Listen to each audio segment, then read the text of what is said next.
Welcome back to Come Heck or Hot Water, formerly known as Fahrenheit 140, the podcast focused on building resilience for water and the environment. I'm Robert Mace. And I'm Carrie Thompson. Let's go figure this out together.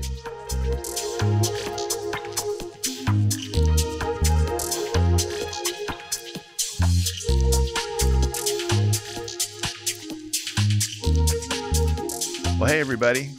Got an exciting show today. We're going to do an overview of Israeli and emerging Texas desalination efforts. We have two guests from IDE Technologies, Lihy Teuerstein and Mark Ellison. If you're not familiar with IDE Technologies, they're an Israeli seawater desalination company. I think the I and the D is Israeli desalination. I'm not sure what E stands for. For everyone. Everyone, okay. Lihy is the CEO of IDE Water Assets Incorporated, and Mark is a regional sales director. Quick reminder, links and resources are in the show notes, and there's a link to submit questions and listen for the answers later in the season. We also have a very special guest. Ruby the desal dog is here. Ruby is currently napping in the corner, but she will lick the salt off your hands and your face if you let her. True. Yes. That's true. So good to have Ruby with us. Thank you, Robert. Are you feeling salty today, Robert? I am. In a good way.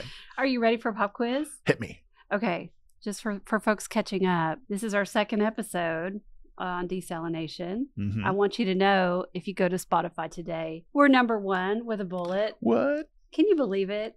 We're like that number one resource for desalination. How right about now. that?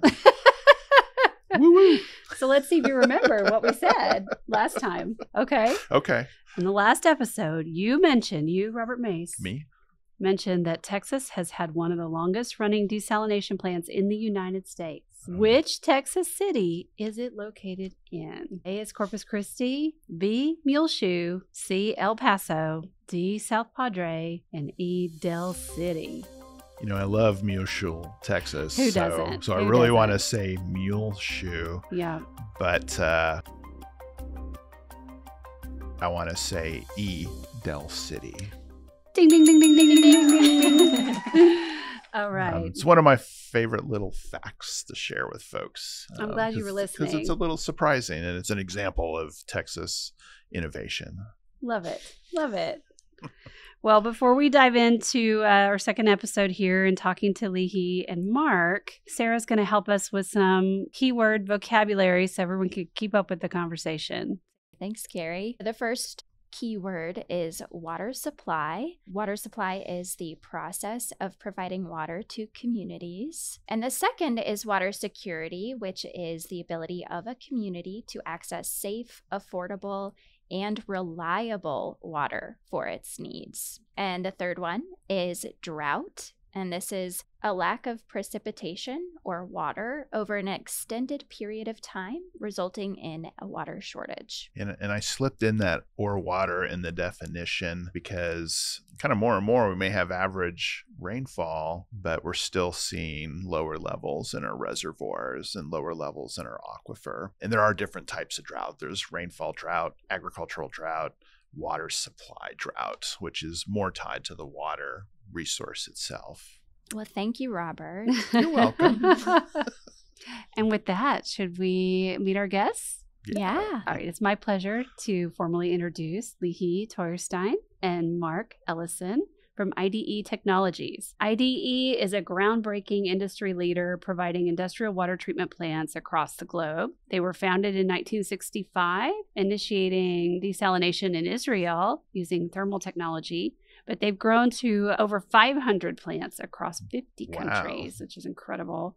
And they continue to innovate each year as they move forward, and they're over 60 years old. It's amazing and remarkable to think about how long this technology has been in place at this Yes. point. Mark is a native Texan with deep roots here, and he is the regional director of sales for IDE here in America. He's had a long career in even working as the manager of strategic water initiatives under Governor Rick Perry, and he leads business development here for IDE. Lihy is the CEO of IDE Water Assets. Her background is in sociology and anthropology at Tel Aviv University, and then also in law and Far East studies at the Hebrew University in Jerusalem.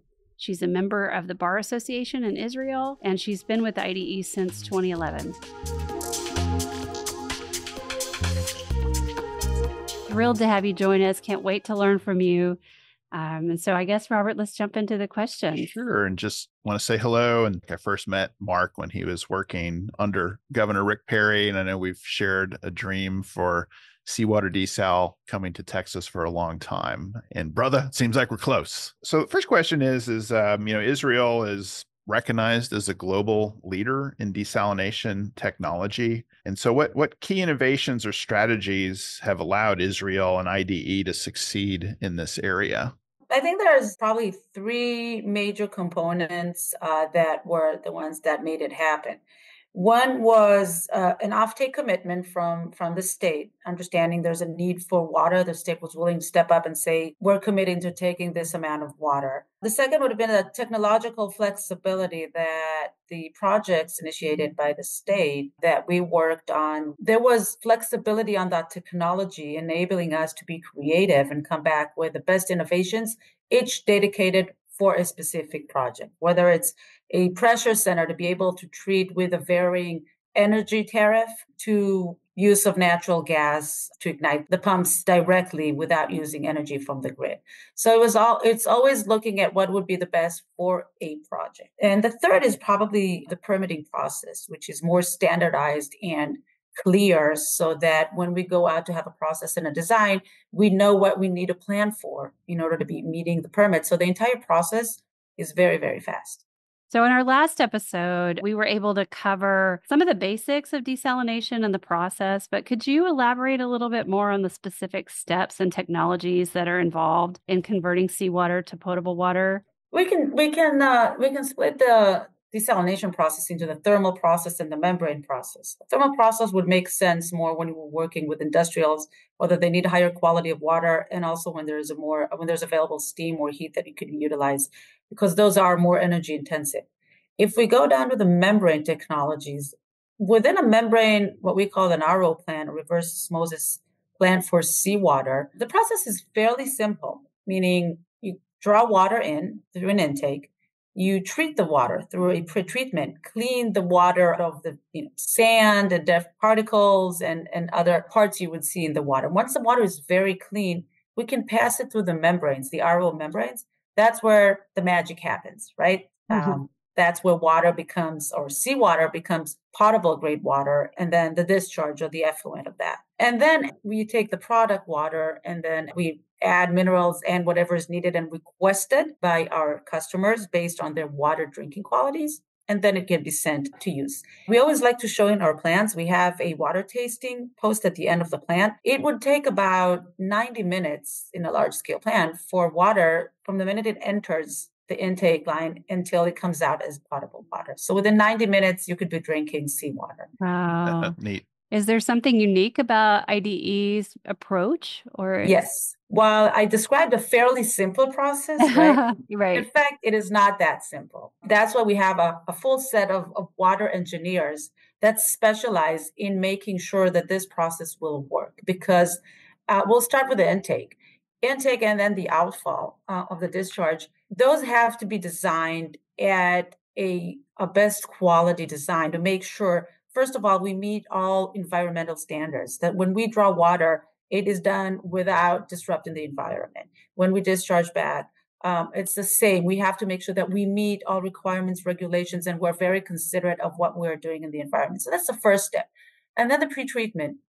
If the water is not cleaned well, the members are not going to work. Now, the members, as we said, they are the heart of the RO. They are the heart of the desal process.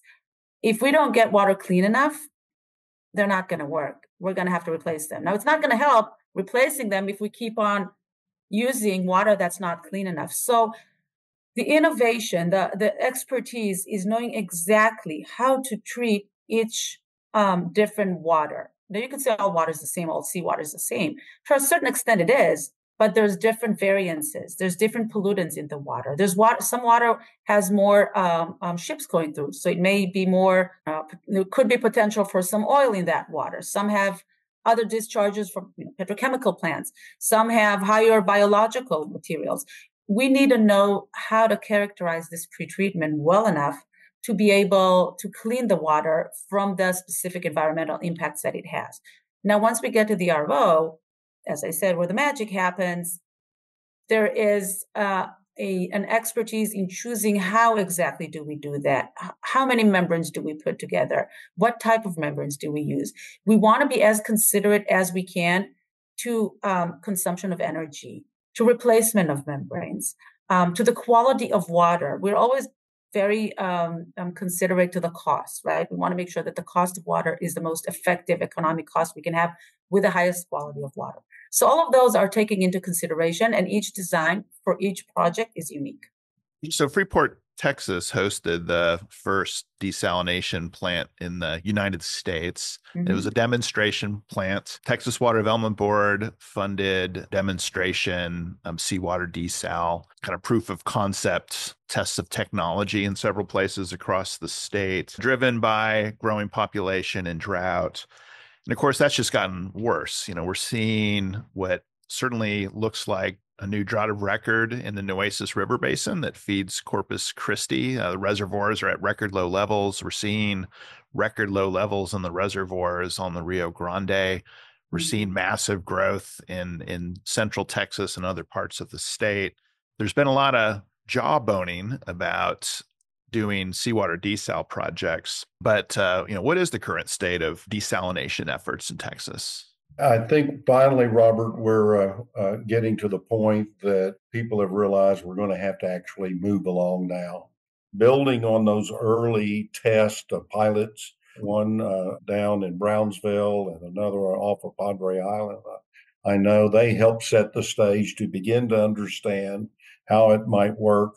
You go back, and our own Texan Lyndon Johnson, when he was vice president, is one of the great champions of desal and dedicated that first plant that was in Freeport.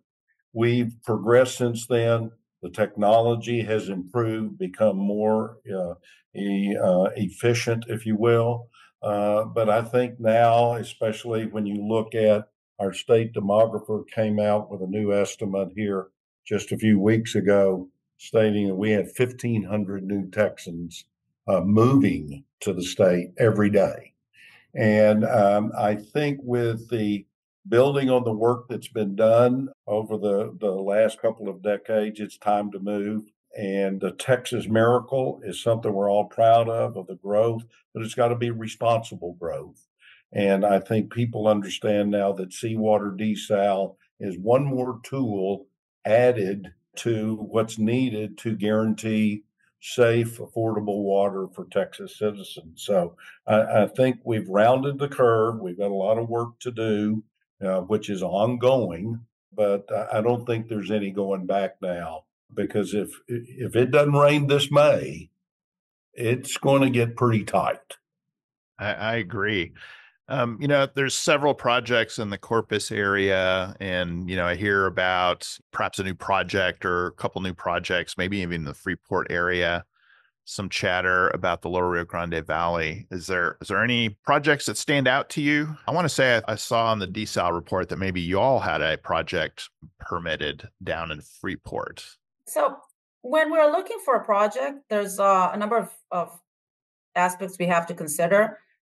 One would be, when we're looking at a location, one would be, of course, availability and accessibility to get permits in a site. It would be a close enough or a good conveyance for potential customers. And that's another consideration that we would have. And as we always say, there's a need. And we're looking to see where the need actually is probably the greatest. Sometimes one of those would be the driver. Sometimes there's a need, and we would try to find the reasons and the rationales to how to get a project where there's a need to solve that need.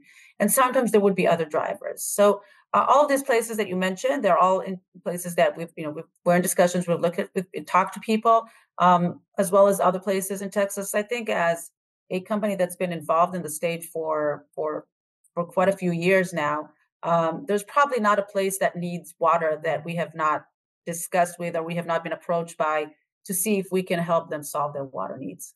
I might add to that one thing too, and Dr. Mace, I know you're there at the center study this. While Texas has a long coast from the Sabine River to the Rio Grande River, it's not like you can build a desal plant at any spot along there. No. We want to make sure that we find those spots that are, yes, close to market, but also are sites that are environmentally sustainable, because we have a coastline that's characterized by rivers and bays and estuaries, and we're sensitive to that. So that narrows down where a plant needs to go. The places you mentioned, can fit into that, and proximity to market. And so another key element as we're looking at it is the economies of scale. Is the larger you can make these plants, the cheaper the water gets to be for the customer. So that's a key consideration we look at. And another aspect to it, which Senator Perry is promoting in his legislation that's going through the legislature now, is the regionalization aspect. To be able to have regions, team together, get the economies of scale. And so all of that's beginning to take place in those sites. And then potentially, some state support of paying for that initial volume of water, as the state grows into it. So, something the state has done with surface water reservoirs. So it's not the first time they've done that.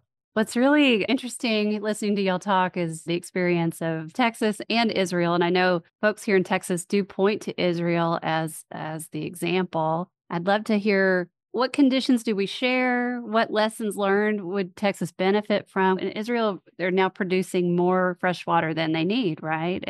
From desalination. It's actually a very exciting day for us at IDE in Israel as well. Our Sorek B plant, which is 175 MGD desal facility, has started pushing first water today. So I just got the video. This will be out on PR. Congratulations. Yeah, thank you. It is very exciting. It's the biggest one in the country in Israel, one of the biggest in the world. Israel, and not only so, this plant, the Sorek B, with water coming out of that, 100% of the household use of water consumption in Israel will be generated through desalination. Wow. And we're in the process of building the 7th facility, which ID is also building up in the north of Israel. And that will be to supply water to the north, because our national grid goes from north to south. And so that will be the most facility. We're now using water, also desalinated water, to replenish our aquifers and replenish our surface water lakes. So indeed, you are correct. We're now producing more water than we are consuming as potable water. State of Israel also has about 90% of its wastewater reused for landscape and irrigation, meaning every drop of water is used twice. We are fully, completely water resilient, water security. We're not dependent on any climate conditions. As we call, that's our miracle in Israel. But that miracle is enabled because there's a very different regulatory environment for water between Israel and Texas. Israel water laws dictate that all of the water in the country, above and below, belongs to the state. And the state has an obligation to supply water to everyone for every use and need. That's a completely different story than what we have here in Texas. But not only that, the size of Israel versus the size of Texas is uncomparable in terms of geography, right? The miles and miles of pipelines. Israel has a national grid going from north to south. Very easy, very simple. It's very complicated to get such a grid. And while it's doable, it requires planning. It requires initiation. It requires leadership by the state. So in Israel, the state is the entity that's kind of herding the cats in terms of water, They collect all the water. They then distribute it to the different water agencies based on needs. The state here in Texas can have a role and can play a role exactly in that, playing that role of putting together that grid that can convey water from one place to the next. The water is very local here in Texas. Mm. If you want one community to be able to share, as Mark mentioned, the regionality, water with another community, you need to have a pipeline going between them. So you need to have somebody herding the cats, herding the communities and the agencies, and making these connections. They could be through a grid. They can be through getting commitments, to getting these agencies together. So the state definitely has a lot of room for involvement and participation, although the difference in size and capacity, number of people, et cetera. And I just did the calculation. So Israel is about the size of 10 of our counties, and we have 254 counties. Just to give our listeners a sense of the difference in area there. Y'all talked about the environmental concerns, and that's important to Israel. It's important to the company. And this is also kind of a favorite topic of mine in terms of how seawater desal can be a benefit to other water resources in the environment. So, Lihy, hearing you talk about using desal water to replenish aquifers and replenish lakes is fascinating. If you could go a little deeper into that, it's like how can seawater desalination affect rivers in a positive way? If we look at Israel, when I was growing up, our primary source of water, which is a Lake of Galilee, was getting depleted more and more. We could almost walk most of it, right? Today, we're getting it flooded in good rainy winters. Once we have desal to supply water, potable water for use landscape and household use, et cetera, industrial, that frees up water up the rivers. That enables the rivers to flourish and flow, enables lakes to fill, because we're not drawing water from the lakes as much as we did. So the environmental impact of these depleting sources of water, surface water, groundwater, they all have a tremendous impact on the environment. We're seeing it from, drought-stricken areas. I mean, even if we go over to California and we see that what happens with when you have a drought and you let the landscape at the end of the day die and dry, that leads to landslides, that leads to more severe fires. That is, an ongoing cycle of what happens when you don't have enough water. But if you look here in Texas, if we're able, some of that water use that is being drawn the rivers and the lakes, those rivers will flourish back, and the wildlife, the fauna, and that we see, flora and fauna that we see in these natural sources of water could flourish again. That's wonderful, because it does feel like our weather is getting more fickle, which in turn affects our water resources. We, many of our aquifers were not pumping sustainably, which, may be fine for the next several decades, but at some point that's a serious problem in the future. So, having a true drought resilient supply has a lot of benefits. I guess that's a good pivot into talking about emerging technology. I saw y'all recently brought a plant online in California, which I know is a really rigorous regulatory environment. I'm curious, are there some new technologies that add to the sustainability of desal plants? Absolutely. Let me touch on maybe a few that are more exciting to me.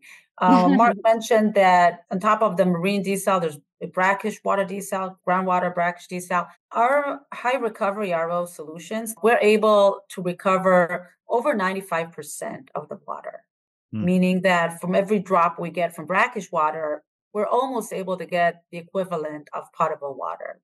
We could reach sometimes even 97, 98%.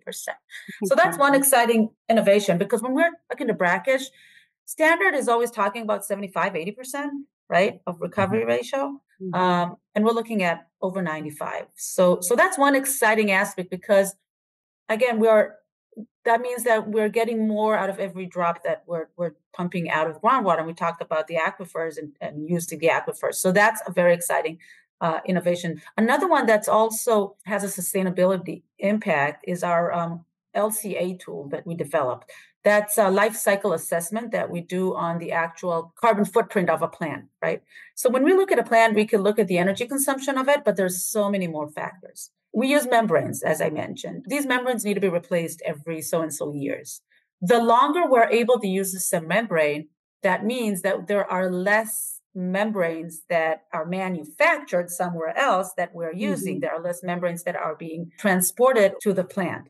So when we do our LCA assessment for plants, we're looking at it from manufacturing of everything that we use, including chemicals, to the actual output, everything around it.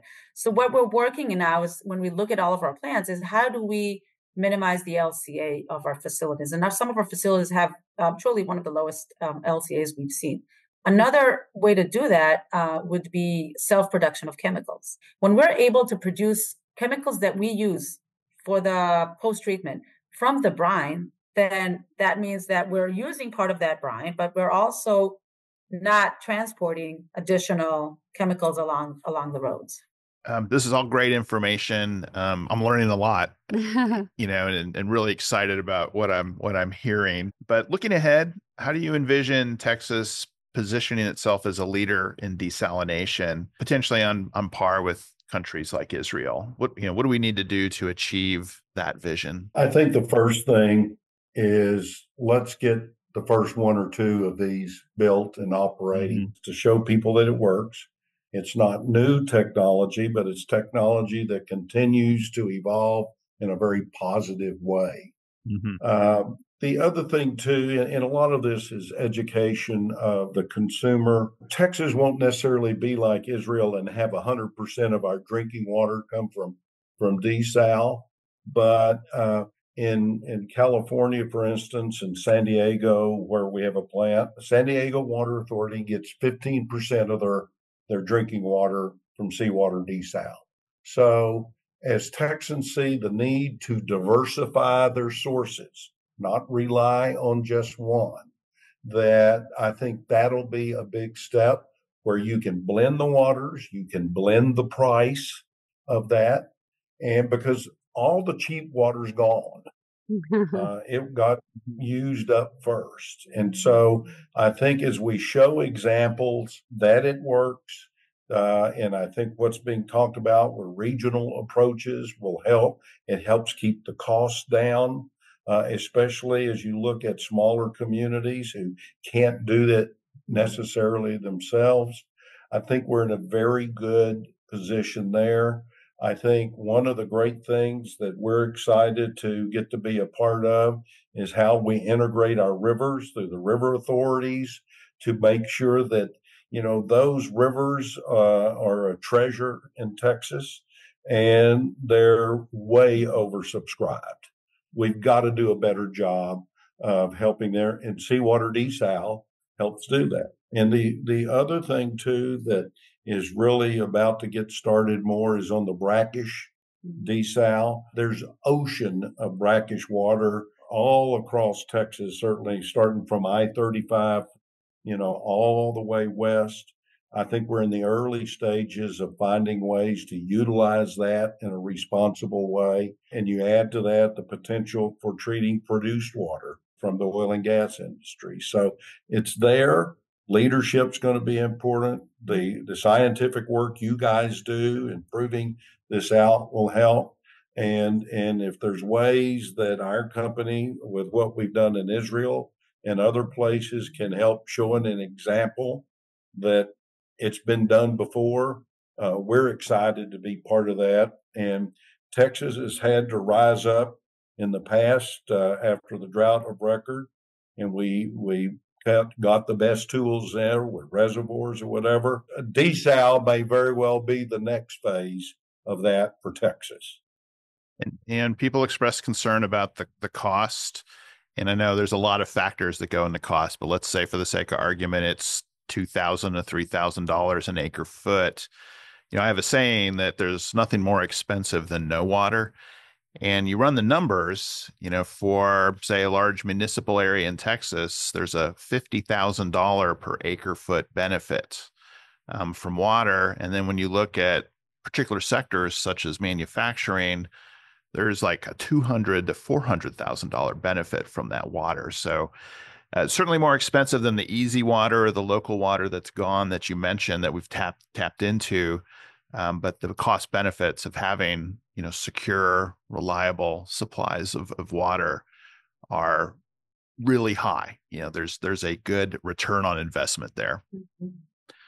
Thank y'all so much for Yeah, we're joining so us. lucky to have your expertise and your time today. Thank you. And Lihy, Thank you for enjoy your stay in Texas. Thank you guys for your good Thank- work. Thank you for having us and bringing awareness and discussions around water. Well, what a great visit with IDE and learning about what they've accomplished, in Israel, across the world, and what they're working on in Texas. Lots of good pieces of information in there. I was struck by Israel being 100% reliant on seawater desal and using desal water to recharge aquifers and help fill up lakes. That was pretty amazing. Yeah, really kind of helps paint a picture of a future where maybe like ecological balance is actually possible while we meet our water needs. I mean, it's not only sustainable as a supply itself, but it can help positively influence the sustainability of other water resources. Yeah, I love that idea of letting up the pressure on our rivers. I had no idea before this interview, so I'm all glowy. I know, you glowy. are a little bit glowy. What struck you, Carrie? How practiced they are and how commonplace these plants are. I think we've heard about them for a long time, and I think I've always understood them to be more experimental or something that long-term might be possible, but they're actually highly functioning all over the world. And they mentioned San Diego getting 15% of their water.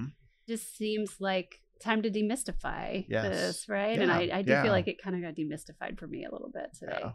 And Mark, there at the end, I think made a really good point, is that, though this is technology that's been around for over half a century, people need to see it, go through the permitting process, learn from mistakes, because, Texas is different than Israel, regulatory wise, spatially, we're so much bigger. Right. So those first one or two plants are key in terms of creating a jumping off point for seawater desal in the state. The transportation of the water is really going to be the challenge. I think it's not the technology itself, but the size of Texas and the cost of moving water that far.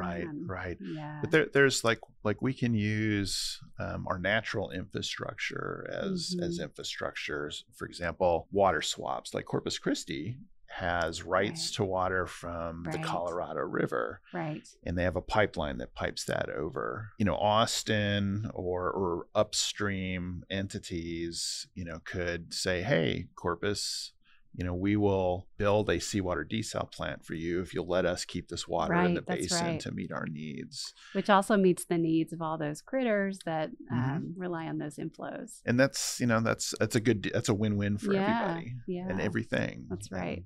And the critters too. Wow. So, I feel good about this presentation. Kind of makes me feel good about the future potential for meeting Texas water supplies for all users, and including the environment. Yeah, we could all use a little optimism right now. Yes, right? we could. Okay, y'all. Thanks for listening, and be sure to tune in next time. To help you, check the links in our show notes. We're going to include a song that is the love story of the sodium atom. It's got to be two for love, though, right? Sodium and chloride. Oh, chloride. Yeah, yes, okay. Right. Stay salty out there. Thank y'all for joining us. We hope you can take this information with you into your daily life and help spread understanding of climate topics and some of the tools that we have to address these challenges that are coming our way. This podcast would not be what it is without listeners like you. Be sure to check the show notes for helpful links and resources. We'd like to thank our funders, the Meadows Foundation and the National Oceanic and Atmospheric Administration. Come Heck or Hot Water is a production of the Meadows Center for Water and the Environment, a research center at Texas State University in San Marcos, Texas. This podcast is produced by our science communications team, made up of Sarah Wingfield and Anna Huff. To learn more about the Meadows Center for Water and the Environment, we'd love for you to visit our website, meadowscenter.txst.edu. I'm Carrie Thompson. And I'm Robert Mace. No matter what comes, heck or hot water, we'll be here to explore resilient solutions for this changing world. Thanks for listening.